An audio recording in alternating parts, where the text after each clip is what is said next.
Our special concern with the problem in Laos goes back to 1954. That year at Geneva, a large group of powers agreed to a settlement of the struggle for Indochina.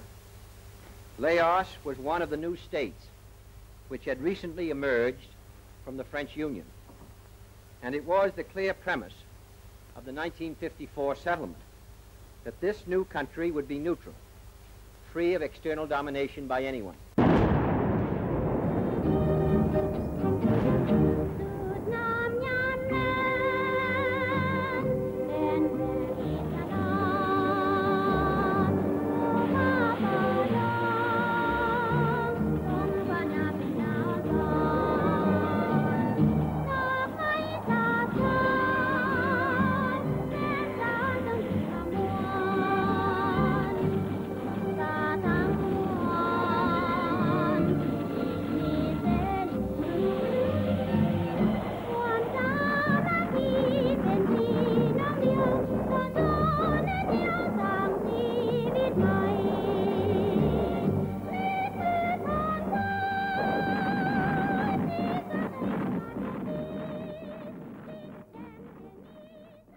At the 1954 International Peace Conference in Geneva, Laos, along with Vietnam and Cambodia, finally gained independence from French rule.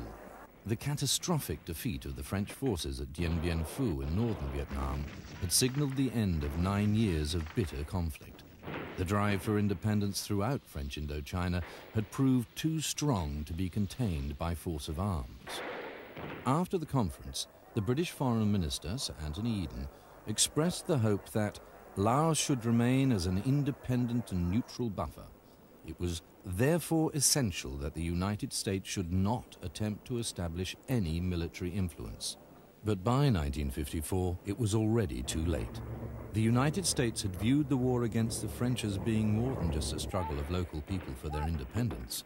American foreign policy makers had cast those fighting for their freedom as simply puppets of the Soviet and Chinese communists, thereby committing the whole region to a further 20 years of war. The United States had financed much of the French war effort, and in Washington, the Geneva settlement was viewed as a sellout to communism. It was Laos's geographic misfortune that it bordered all the region's other states, and by the late 1950s was seen by the US as the keystone of all Southeast Asia.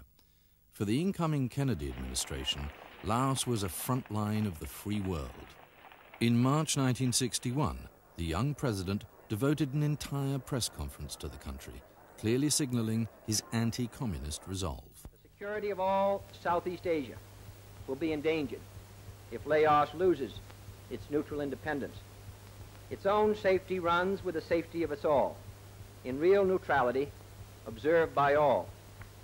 I want to make it clear to the American people and to all the world that all we want in Laos is peace, not war.